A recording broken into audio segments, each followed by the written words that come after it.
doctor? Bueno, continuaremos con nuestras clases.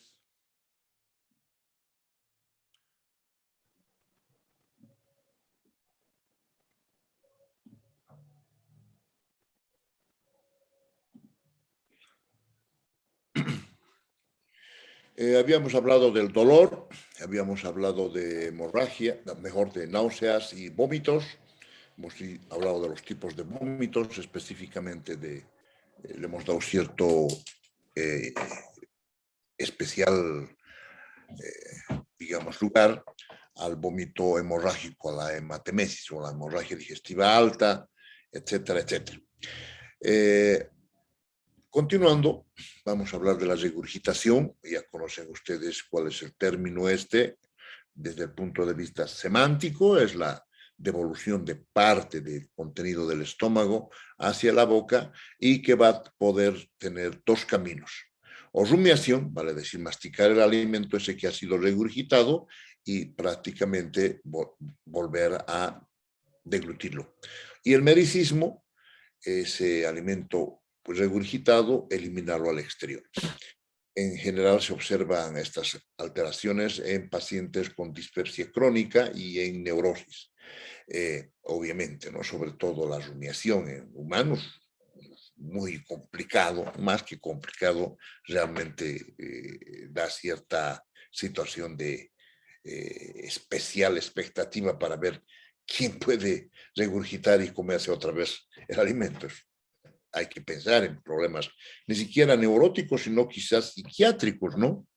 Bueno, en hernia de diafragma y en hernia diafragmática se puede ver también cualesquiera de estos dos tipos de alteraciones, pero más frecuentemente seguramente el mericismo. Ahora, la regurgitación, les hemos comentado, es más frecuente en los bebés, ¿no? Que van a tomar su lechecita y a veces se llena el estómago y vuelve una cantidad de eso. Pero normalmente el niño no tiene que masticar eso, generalmente lo elimina por una de las comisuras labiales. Acidismo y pirosis. Frecuentemente se utiliza este término, se encuentra este término en el tecnicismo que se utiliza en medicina. Tengo acidismo, el paciente presenta acidismo, se queja de acidismo permanentemente. El acidismo se caracteriza básicamente por tres aspectos fundamentales: ardor epigástrico, pirosis y regurgitaciones ácidas. Si notan ustedes, sin embargo, este término ardor epigástrico y pirosis podría ser prácticamente lo mismo. En la pirosis, ¿cuál es la definición? Ardor en el epigastrio que asciende por la región external hasta la faringe e incluso hasta la boca.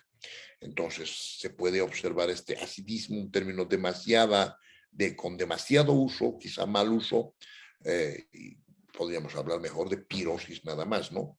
Y regurgitaciones ácidas. Las regurgitaciones ácidas son tremendamente incómodas porque al paciente lo tienen prácticamente muy, muy alarmado porque pareciera fuego que viene hasta la boca y es ácido puro muchas veces. Y cuando está durmiendo, se incorpora y viene la regurgitación. Entonces nos está hablando de que probablemente haya una incompetencia del esfínter esofágico inferior o un hiato diafragmático demasiado dilatado.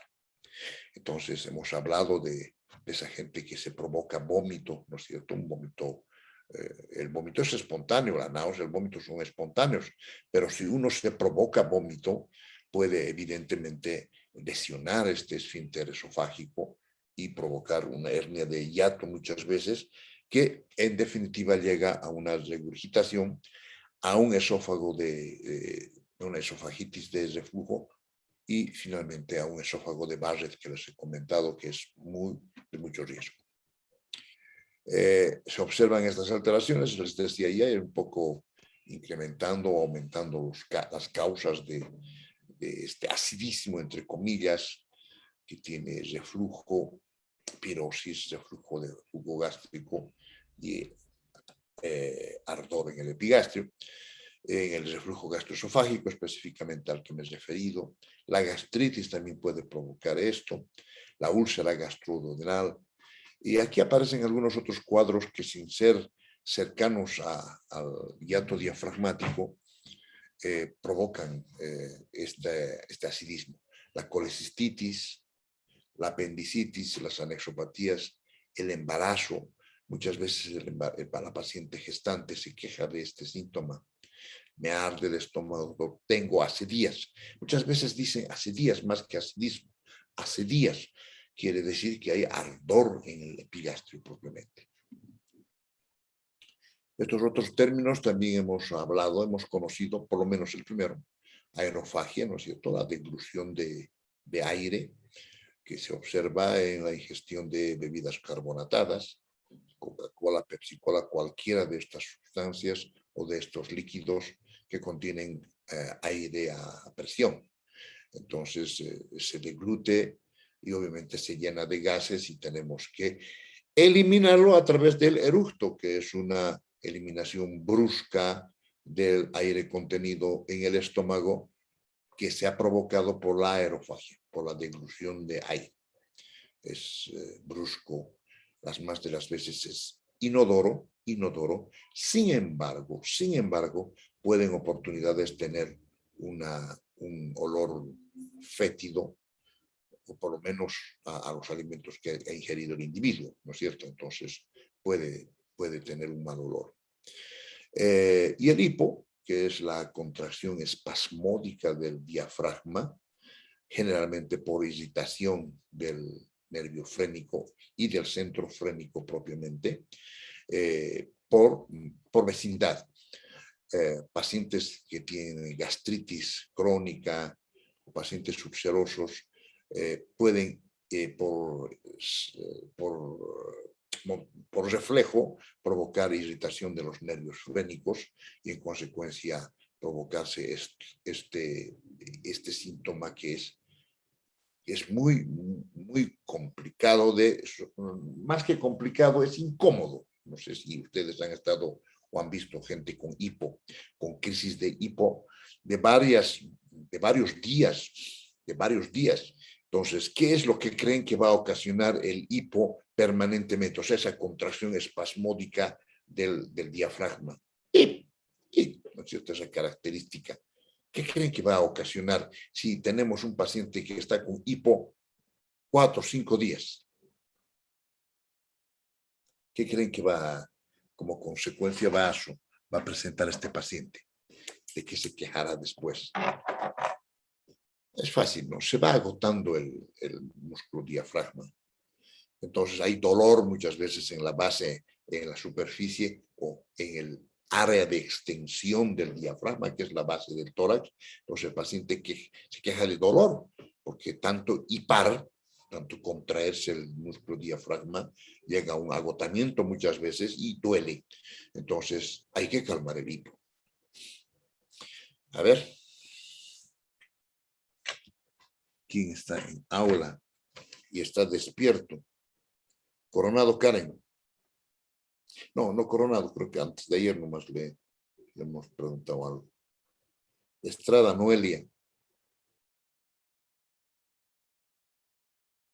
Estrada. ¿Está?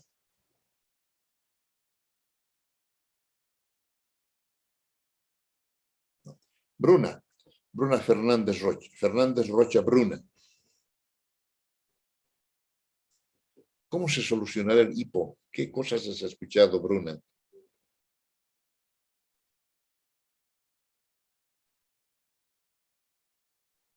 Bruna.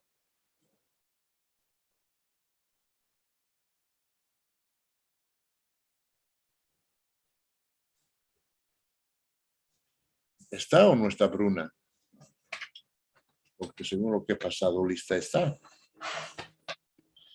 Pero si no me contestan, les voy a poner falta. Estrada, falta. Fernández, falta. Gutiérrez Paula. Doctor, buen día. Día. Bueno, lo que usualmente las personas hacen para solucionar el hipo es, a lo que vi, tomar, por ejemplo, agua fría Ajá. o aguantar la respiración y mientras están aguantando la respiración tomar poco a poco agua fría, O sea, sorbos pequeños. sorbos pequeños. El agua fría va a pasar por el esófago y conocemos anatómicamente que a derecha e izquierda del esófago están pasando los nervios recurrentes o laringeos, que son los que van a ir prácticamente a inervar el centro frénico. Ah, está sin audio, dice Bruna.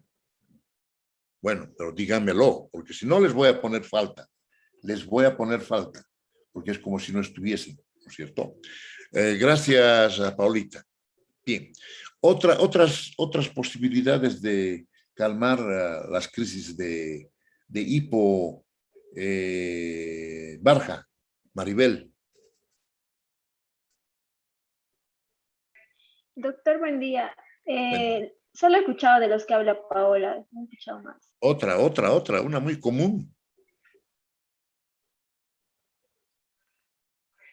Les voy a contar un cuento, un chiste, que está un meme, ¿no? Es un meme en las páginas sociales. Viene una monjita, sí, a ver, dime Danielita. Doctor, a lo que ya sabía, igual cuando a una persona le haces asustar, se le pasa el... Es, exactamente, esa es la situación, esa es la situación. ¿Qué ha pasado? Sí, bueno, sí, evidentemente esa es una otra posibilidad de hacerle asustar. Y me iba precisamente a eso, ¿no? A un cuento que se los voy a transmitir.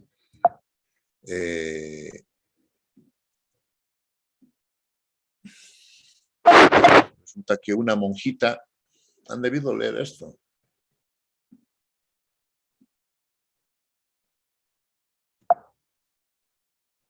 Una monjita va a confesarse y preocupada porque estaba con hipo. Ya, Estrada ya tiene falta, por favor, porque está entrando a las 8:21. Y la monjita preocupada porque estaba con hipo. No sé si han escuchado este cuento. Con crisis de hipo. Hip. Y bueno, entonces el curita le da es mejor, el médico le da una receta. Bueno, entonces le hace un examen clínico y le da una receta a la monjita con hipo. La monjita vuelve al convento y la madre superiora llama al médico y le dice, doctor, ¿cómo ha solucionado el problema de hipo que tenía Sor Inés, por así decirles, o Sor Margarita? Le dice, bueno, ¿por qué? Le dice, ¿no? Resulta que la crisis de hipo de la hermana Margarita se ha solucionado. El problema es que el sacerdote se ha lanzado de cabeza porque el médico le había dicho que a la monja que estaba embarazada, Sor Margarita, y claro, el susto le calmó el hipo, la crisis de hipo, pero ocasionó que el curita, eso es, asustarlos. Y entonces, obviamente, Caterín, ¿no es cierto? ¿Qué susto va a tener uno? ¿Qué susto no va a tener la monja si le dicen está embarazada madre? ¿Y para quién era? Seguramente para el cura. Bueno, ni estaba embarazada la madre, la Sor Margarita, pero se lanzó con el miedo el cura, por pensando que él había embarazado. Bueno, seguiremos. Hemos concluido el tema ese de semiología del estómago. Pasamos al examen físico del estómago. Bueno, pero hay, por otro lado, algunas técnicas, no fuera de lo que ha dicho, o medios para poder solucionar el problema del hipo, porque no vamos a esperar que se solucione de por sí. La cantidad de hacer ingerir sorbos pequeños de agua fría es importante, es una solución, da solución. Asustarlo, hacerles respirar en una bolsa negra, cubrirle la cabeza con una bolsa negra, hacerles respirar, parece también dar resultado. Yo les cuento que un paciente que tuvo una gastritis iatrogénica porque se hizo colocar por una neuritis periférica importante dexametasona, un corticoide, ketorol, un antiinflamatorio, pero realmente irritante. Ambos, corticoide y el ketorol son irritantes, el ketorolaco. Más complejo B, ese no irrita, B1, B6, B12, que es complejo B de 25.000 unidades internacionales. Al primer pinchazo les cuento que a las horas comenzó a sentir hipo. No durmió el paciente con hipo. Imagínense que no duerman, porque es incómodo. Entonces le preguntamos al gastroenterólogo cómo podría solucionar. Y dice, es una irritación gástrica y por reflejo está provocando irritación de los nervios frénicos e hipo. Hágale omeprazol en vena, suficiente, una ampolla de 20 miligramos de omeprazol en vena, que viene con el nombre de Omegastrin, por ejemplo, de la Laboratorios Inti. Lentamente el omeprazol, santo remedio.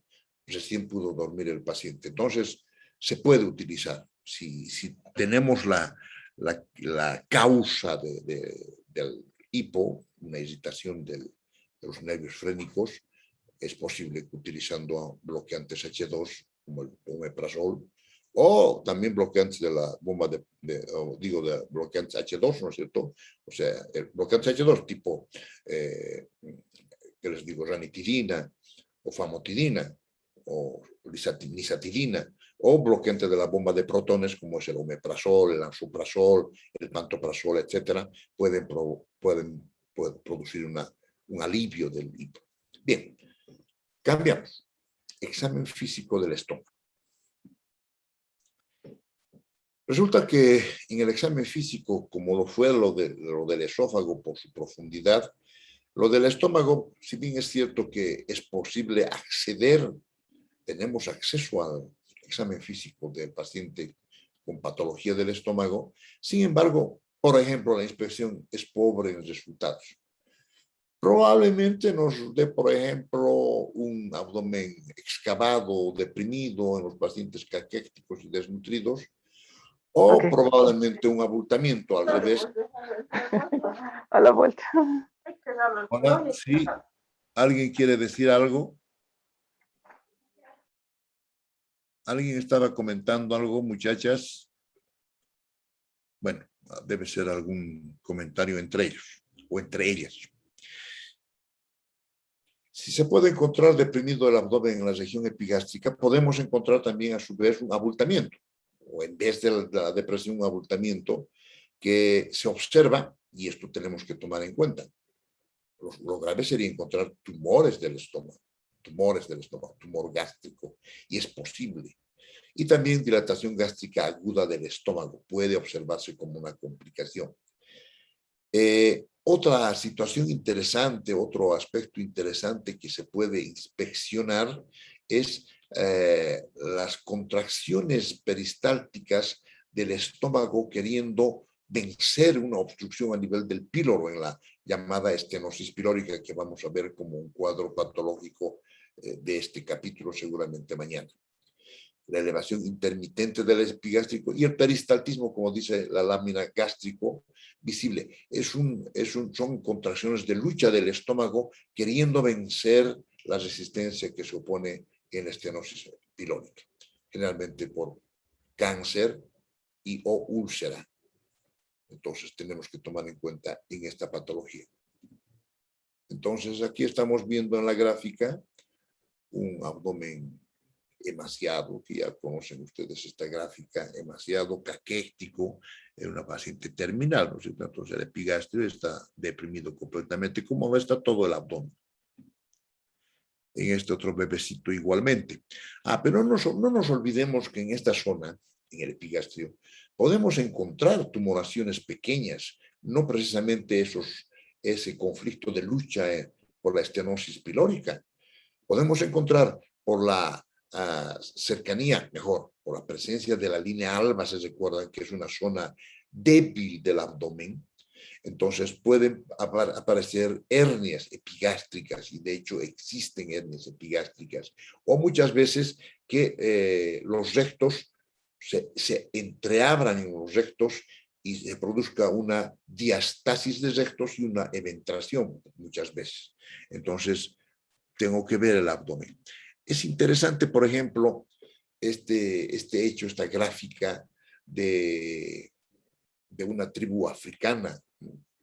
¿Qué les llama la atención en esta gráfica? Fuera del color, obviamente, que de todos menos seguramente es una voluntaria europea, generalmente belgas, suizas o americanas. ¿Qué les llama la atención en los abdómenes de estos morochitos? Bueno, este está desnutrido, franco, ¿no? Porque se ven bien en sus arcos costales, su esternón se ve, sus rebordes costales, impresionante. Más no en los otros, ¿no? No se los ve. Quizá Tito también está aquí en ese mismo. Parecen ser del mismo grupo familiar. Incluso el cambio de color del cabello van a ver que es interesante ver en los pacientes desnutridos. Existe un cambio de color de los cabellos. Pero ¿qué les llama la atención en el resto de los morochitos? 1, 2, 3, 4, 5, 6. El abdomen abultado, doctor. Abdomen abultado. ¿Qué creen que tendrá?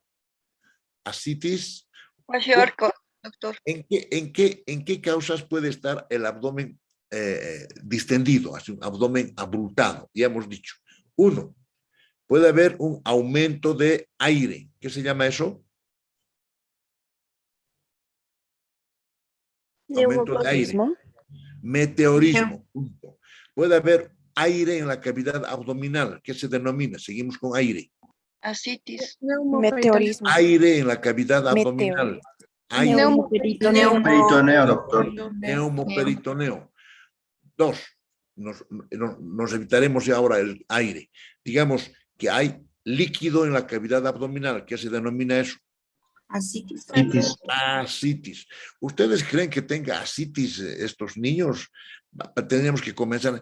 Muchacho, ¿tomas trago en cantidad? Tendría que preguntar, absurdo, ¿no? Esto es una cosa ilógica, salvo que fuese una cirrosis congénita, que puede haber, obviamente, o enfermedades que condicionan a cirrosis desde muy pequeños, pero raro. Entonces, no es ascitis, no hay líquido. Hago las diferentes maniobras, el signo del papirotazo, le hago ecografía, no hay. Entonces, ¿qué cosa creen que tiene? Obesos no son, ¿no es cierto? La obesidad es otra causa de abultamiento.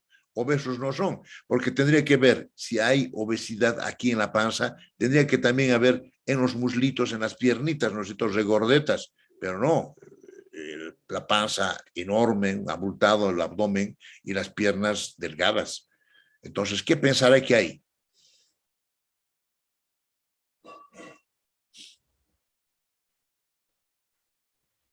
En los africanos. Doctor, una desnutrición. Kwashiorkor, doctor. Kwashiorkor, pero el kwashiorkor, ¿qué cosa va a dar? Una desnutrición, doctor. Es un tipo de desnutrición, el kwashiorkor es un tipo de desnutrición. Pero... Doctor, causa salida de las proteínas. Ya, entendemos, ya, ustedes ya están pensando en la fisiopatología del edema, de la ascitis propiamente en estos niños. Pero, ¿no creen que podría haber otra causa que se ve en nuestros niños también, desgraciadamente? Estos niños, miren, están sin zapatitos. Seguramente que el agua que toman es de un riachuelo, aguas contaminadas, cerca de heces fecales, etc. ¿Qué pensamos en los niños? Claro, ¿qué pensamos en los orientales? Discúlpeme, creo que ya no hay orientales en el curso, no hay nadie de Santa Cruz. Pero está Gudiño, ¿no? ¿Qué pensamos cuando es panzón el individuo, el niño? Está lleno de bichos, está lleno de parásitos. Eso, chicos, tenemos que ser un poco más, ¿qué les digo?, creativos en esto, ¿no? Yo pensaría primero en parásitos. Y punto 2, ¿por qué no pensar en una desnutrición proteico-calórica, en un kwashiorkor? Y ya pensaré en hipoalbuminemia, presión oncótica disminuida y igual edema. Así, bueno, perfecto. Pero lo primero es lo primero. Pensaré que estos están llenos no debe tener un solo Ascaris, deben tener millones de Ascaris. Creo que les he comentado un caso que tuve yo en Padilla nada más, una oclusión intestinal por Ascaris lumbricoides. Me asustó porque desde la primera enema que le comenzamos a poner y el tratamiento, por supuesto, antiparasitario, el muchacho había eliminado creo que 400 gusanos, Ascaris de unos 20 centímetros más o menos, estaban en ovillo y eso estaban provocando una oclusión mecánica, un ilio mecánico. Bueno, entonces es algo que tenemos que estar atentos a ver. Y obviamente, ¿qué cosa más tienen fuera del abdomen abultado? Pero en mesogastrio ya no en epigastrio. ¿Qué cosa tienen? ¿No les llama la atención algo? Un abultamiento del ombligo, doctor. ¿Pero qué crees que pueda ser? ¿Una hernia, doctor? Hernia umbilical. Miren, si es igualito. 1, 2, 3, 4, 5, 6. 6 que tengan. Y seguramente que el resto tienen igual. Hernia umbilical. Es interesante cómo pueden tener todos los 6 niños prácticamente que están en primera línea, ¿no? Bueno, bien. Entonces, podemos ver este abultamiento, como les decía, en el abdomen. Y esto que les decía en los niños, ¿no? Entonces, aquí hay una diastasis de rectos. La unión entre los dos rectos anteriores está débil. Y el niño comienza a llorar, obviamente, porque los niños lloran todo el tiempo, entonces hacen fuerza, hacen un esfuerzo exagerado y en consecuencia pueden provocar una diastasis de rectos, que así se denomina. Bueno, pero lo que decíamos hace un instante, ¿no es cierto? Este movimiento peristáltico del estómago queriendo vencer el píloro, la estrechez del píloro puede observarse en el epigastrio. Esta lucha puede observarse. Obviamente va a depender si es un abdomen blanco o un abdomen excavado, una persona delgada, por ejemplo, va a ser mucho más fácil ver estos movimientos peristálticos. Hay, ¿qué les digo? Algunas reglas que sirven para evaluar una hernia de epigastrio y ombligo o diastasis de rectos.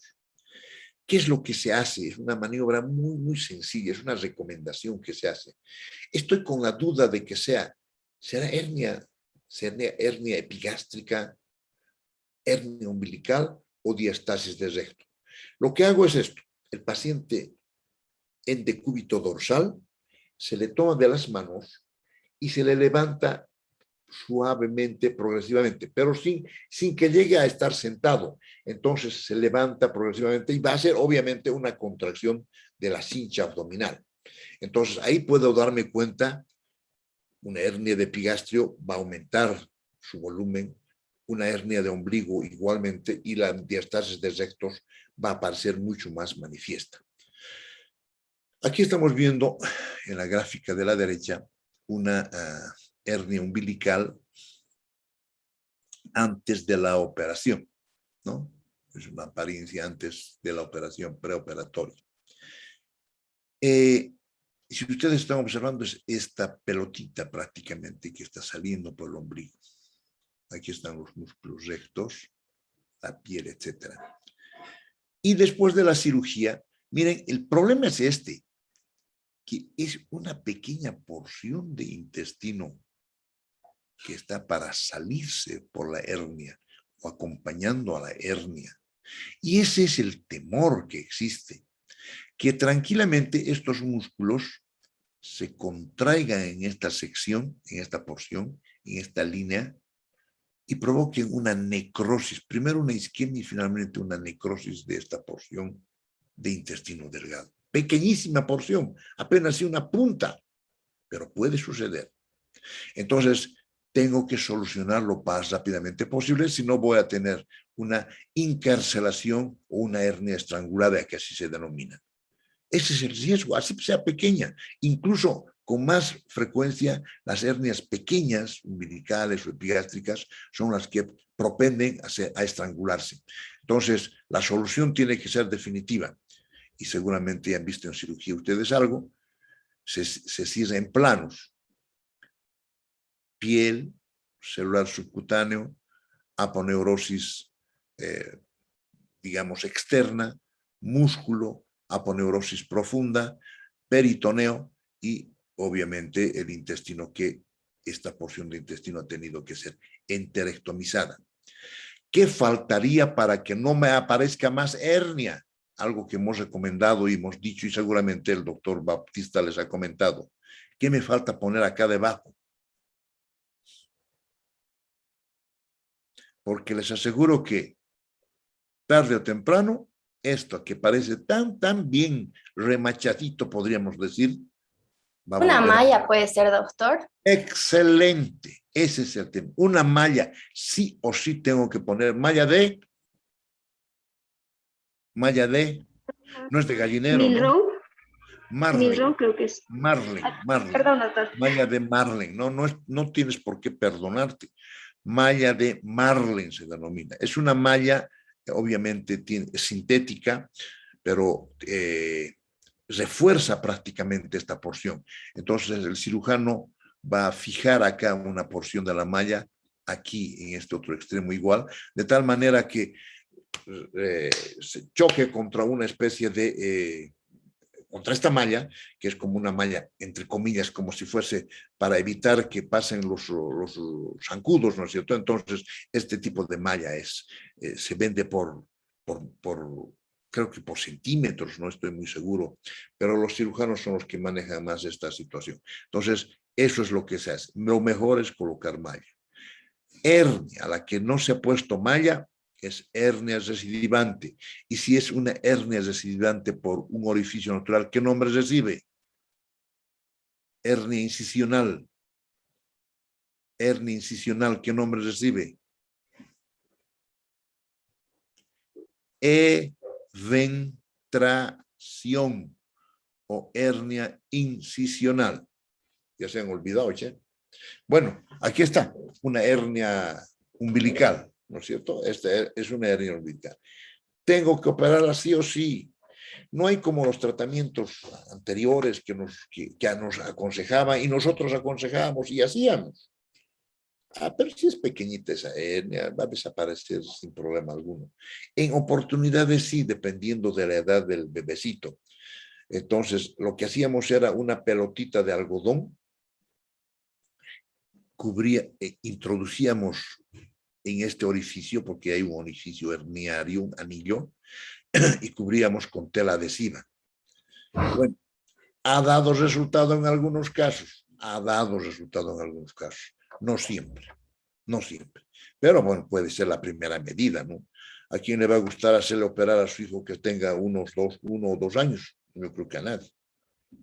No pueden operarse porque sí. Aquí está la hernia de la misma forma. Miren ustedes, una porción de intestino que está protruyendo a través de la pared, ha vencido el músculo, ha vencido la aponeurosis, ha vencido el celular subcutáneo y obviamente está ya procidente en la pared umbilical, en la pared propiamente. Y esta es la diastasis de rectos. Miren ustedes, es más o menos largo. Entonces hay que buscar siempre esto. Los rectos se han entreabierto y obviamente parte de intestino mucho más grande que en los anteriores casos puede protruirse a través de esta diastasis, de esta apertura que los rectos han hecho por su debilidad. ¿Qué hora es? ¡Wow! 8:42 ya. Acá se está viendo con más facilidad esta diastasis de rectos. Aquí está el ombligo, aquí están los rectos realmente. La solución tiene que ser igual quirúrgica. No puedo ponerle una cincha. Antes se hacía, ¿no? Una cincha, ¿por qué no ponerle, no sé, ustedes con scratch, todo lo que quieran? Pero el problema es dentro, es la presión intraabdominal. Entonces, Mejorará probablemente hasta la estética incluso, ¿no? Pero la solución definitiva es quirúrgica. No se puede hacer nada, ni relajantes musculares, nada de eso. Aquí está diástasis de rectos, típicamente se puede observar. Bien, hemos acabado la inspección. Pasamos a la palpación superficial. Podemos encontrar en la región epigástrica estos tres términos que son un poco confusos al final de cuentas. Hiperalgesia cutánea, o sea, un dolor exagerado en la región cutánea o en la piel del epigastrio. Lo que puedo palpar si es una hernia epigástrica o una diástasis de rectos. Pero lo que sí es más seguro de poder palpar fuera de la hernia es el punto epigástrico. ¿Cómo se limita el punto epigástrico? ¿Cómo se fija el punto epigástrico? Punto es, tiene que ser con un dedo lo que tengo que marcar. Así es. Se traza una línea entre el apéndice sifoides y el ombligo. Y el punto medio de este espacio que existe entre estos dos puntos es el llamado punto epigástrico. Ya les decía en alguna clase, me estoy acordando, que no es característico las bases de las verdes, no, si apunta así es úlcera, en el punto epigástrico doloroso, igual sinónimo de gastritis o de úlcera. No siempre es así, pero nos puede hacer sospechar de que hay una patología gástrica, nos puede, pero no es patognomónico, no es 100% decir el punto epigástrico, que es el punto solar, es el plexo solar prácticamente lo que estoy palpando, lo que estoy pulsando, mejor dicho, con mi dedo, porque se hace con un solo dedo, o dos, cuando más.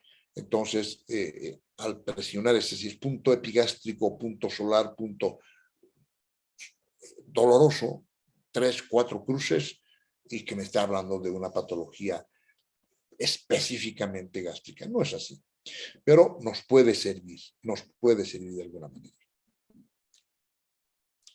Entonces, tras una línea entre el apéndice sifoides y el ombligo, el punto medio. Aquí el médico, el explorador, está utilizando sus dos manos para asistir a hacer más una palpación profunda, ¿no? Bimanual de galambos. Yo prefiero que lo hagan con 2 dedos nada más o con un solo dedo. Espérenme un segundito, por favor. Hola, hijito, buen día. Tío, buen día. ¿Cómo estás, hijito? Oiga, aquí con un problemita vine a dejar a la foto a mi papá y dice que no está viajando a Sucre. ¿En qué otra flota se lo dejo? ¿De dónde recogía usted? Yo recogía de la flota Mopar habitualmente, pero no sé qué otra flota. ¿En la terminal? Sí, en la terminal recogía, en la terminal. Ah, ya, entonces lo puedo dejar en la Bolívar cualquiera, o el mexicano. Que no, cualquier flota, cualquier flota que... Claro, cualquier flota, no va a haber problema, hijito. Ya, porque yo ahorita pensaba rotularlo de nuevo por sobre y ponerle el nombre de Willy, pero no hay ni con qué escribir. No. A mi nombre nada más. A cualquier flota lo va a traer. Ya, hijito, ya. Perfecto. Yo lo dejo y ya le envío la foto de la flota. Y perfecto. Del paquete. Perfecto. Ya, ok. No, chao. Bueno, ¿dónde está? Bueno, Ventura estaba ya en clases, se supone, entonces ha debido salirse. Pero no me hagan la travesura de querer entrar a esta hora, ¿no? Cuando faltan 13 minutos nomás ya para la conclusión de clase. Bueno, entonces, es decir, el punto epigástrico es preferible con 1 o 2 dedos. Con 1 o 2 dedos. Ubico el apéndice sifoides, ubico el ombligo y en la mitad, exactamente en la mitad, es el punto solar, punto epigástrico. Bien, entonces ya les decíamos, una hernia epigástrica, ¿no es cierto? Una hernia epigástrica típica. Es interesante y es otra recomendación o consejo que se da. El paciente acostado, ¿por qué va a venir? ¿Por qué molestia va a venir el paciente? Dice, tengo un bulto aquí en la boca de mi estómago. Entonces uno ya sospecha, ¿no? Dice, ¿es una diástasis o una hernia epigástrica? Salvo que ya pensemos de que es una tumoración que ha ido creciendo progresivamente de años y el individuo está perdiendo peso, tiene asco a las comidas, sobre todo a la carne, y me está haciendo pensar en un tumor de estómago. Pero no, las más de las veces pensemos primero en lo más corriente, que es lo que así hemos comenzado nuestras clases de gastroenterología. Primero las cosas más comunes, y después pensaremos, obviamente, sin descartar las cosas que pueden presentarse también. Entonces digo, a ver, acuéstese por favor, ¿dónde está la pelotita? Entonces, bueno, así no la voy a poder ver. Porque generalmente en decúbito dorsal, obviamente los músculos de la cincha abdominal dejan de contraerse y desaparece la hernia. En la posibilidad de que encontremos en decúbito dorsal en el paciente esta pelotita, lo que hago es un masaje suave, suave hasta que se reduce. Así se denomina. La hernia se ha reducido y puedo ubicar el anillo así haciendo movimientos de circunducción. Entonces puedo encontrar el anillo herniario. Bien, pero yo quiero confirmar que sea hernia. Por favor, mi amigo, puje o le hago levantar, como les he dicho, la primera maniobra, ¿no es cierto? Hágase las manos, levántese contra fuerza y va a aparecer nuevamente la hernia. Estoy confirmando. Pero quiero ser un poco más exquisito en esto. Bájese, por favor. Se baja de la mesa de examen y le digo, puje. Ahí sí va a aparecer mucho más manifiesta esta tumoración. Hernia epigástrica. He confirmado. Entonces, esa es una técnica, son maniobras, si ustedes notan, sencillas, no se necesita instrumentación, nada, sino que se acuérdense de mí, tumoración en el epigástrico. Primero pensaré una hernia epigástrica o diastasis de rectos. Y para eso tengo que preguntar, ¿no? ¿Desde cuándo, cómo así ha ido creciendo, aumentando? ¿Duele? Sí, me duele últimamente, doctor, me duele. Y le cuento. Y se reduce. ¿Cómo hace para que desaparezca? Ah, me hago un masajito, doctor, y se entra la bolita. Así dicen, se entra la bolita. Hernia. A ver, acuéstese, lo examino, hago todas las maniobras que les digo y confirmo lo que les estoy indicando. Entonces, no, eso no van a encontrar en los libros, ni en Suros, ni Argente Álvarez, ni en Goy Chamor, no van a encontrar. Es la experiencia que uno tiene a través de lo que ha ido viendo con el tiempo, ¿no es cierto? Y eso es, obviamente, les digo, las vivencias que uno tiene. Aquí en estos dos morochitos encontramos lo mismo, ¿no es cierto? Hernias umbilicales deben ser parientes, me imagino. Hermanos, uno mayor y otro menor. Esto ya es una hernia gigante, gigante, gigante. Esta probablemente ni siquiera sea fácil de reducir. Ni siquiera sea fácil de reducir. Aún en decúbito dorsal no se va a poder reducir. Bien. Y nos vamos a la palpación ya visceral. Permite apreciar ciertos puntos dolorosos y la presencia de tumoración. O sea, si hay una tumoración, como vamos a ver, tengo que hacer un estudio mucho más exquisito, mucho más estricto de esta tumoración. Las tumoraciones gástricas más accesibles, obviamente por su ubicación, son las del antro pilórico y las de la cara anterior del estómago, que son las que están próximas a nuestras manos, ¿no es cierto?, a nuestra palpación. En toda tumoración gástrica debemos precisar estas características físicas. Forma. ¿Qué forma tiene? Estoy hablando ya de una tumoración gástrica en estómago. Forma. Será irregular. Será muy circular, muy, que les digo, fácilmente poder definir su forma. Si es irregular, probablemente me esté hablando de malignidad. En cambio, si tiene una forma muy circunscrita, muy geométrica, quizá fuese benigno. La dureza. Y hemos hablado de cualquier masa en cualquier parte del organismo, sea ganglio, en fin. Si es dura pétrea, cuidado, puede ser cáncer. Pero si es blanda, depresible, me está haciendo pensar de que sea benigno. Sensibilidad igual, dolorosa o no dolorosa. Aquí es muy difícil precisar si es maligno o es benigno. La movilidad, esto es interesante. Tomada la tumoración entre mis dedos, después de haber delimitado la forma, su dureza y sensibilidad, tengo que mover la tumoración. Si la tumoración está fija a los tejidos, me está haciendo pensar de que puede ser. ¿Puede salir a la puerta, por favor? Le están llamando a alguien para darle algún encargo. Bueno, si es pulsátil, por ejemplo, me está haciendo pensar en la posibilidad, en la proximidad de vasos, ¿no? Arteriales sobre todo. Si existen adenopatías distantes, ya conocemos. Si palpo una tumoración irregular en forma, dura, dolorosa, fija a planos profundos, y le digo, ¿me puede mostrar o tiene alguna cosa más, algo que le he llamado doctorcito? Me dice, mira, aquí en esta parte de mi cuello tengo esta pelota que me ha crecido. ¿Qué se llama eso? Es un ganglio comprometido. ¿Qué se llama ese signo? A ver, cualquiera. Bueno, no cualquiera, no son cualquiera ustedes. Ustedes son alumnos. Guzmán Gabriel. ¿Qué se llama esa presencia de una tumoración? Me parece ganglio. Y hemos hablado nosotros de un signo específico. Y que me hace pensar que fuese esta tumoración del estómago, no solamente primaria, sino que aquí ya hay metástasis. ¿Qué se llama ese signo? Gabriel. ¿Está Gabriel? Gabriel. Voy a llamar 3 veces. Si a la tercera no me contestan o no me chatean porque tienen un problema de control, falta. La última vez, Gabriel Guzmán.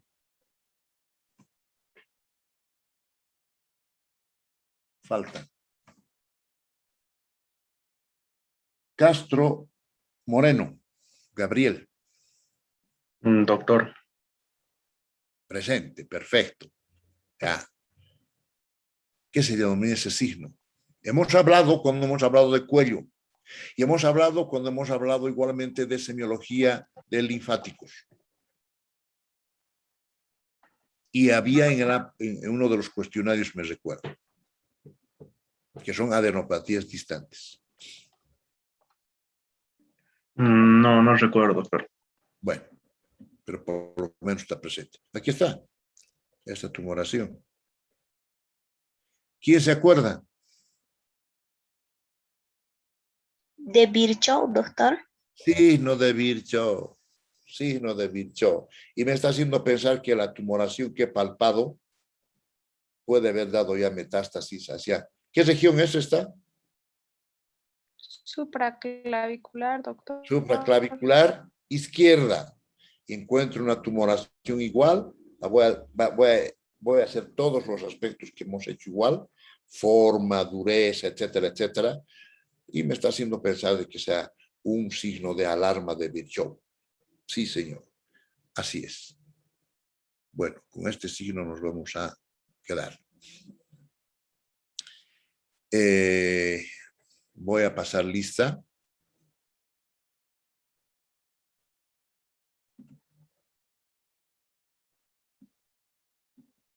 Ya me faltaban muy pocos por pasar.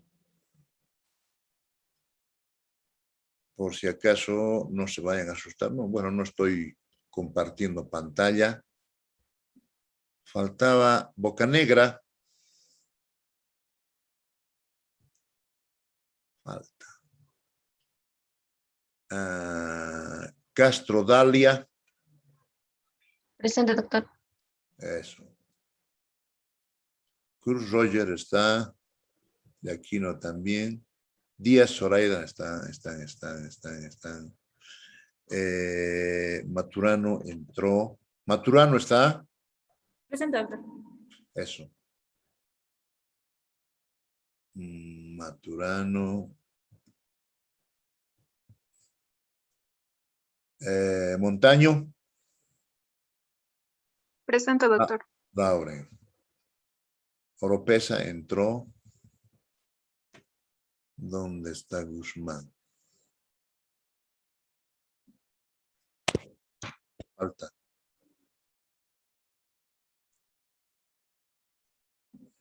Tito. Aquí, doctor. Ya. Otra. Estrada, ¿dónde está? Estrada, le voy a poner falta porque no puede entrar a las 500. Ya saben que entran hasta la I-10. Ventura está. Villalba. Presente, doctor. Silvetti no estaba. Silvetti no entró. Bueno, por si acaso,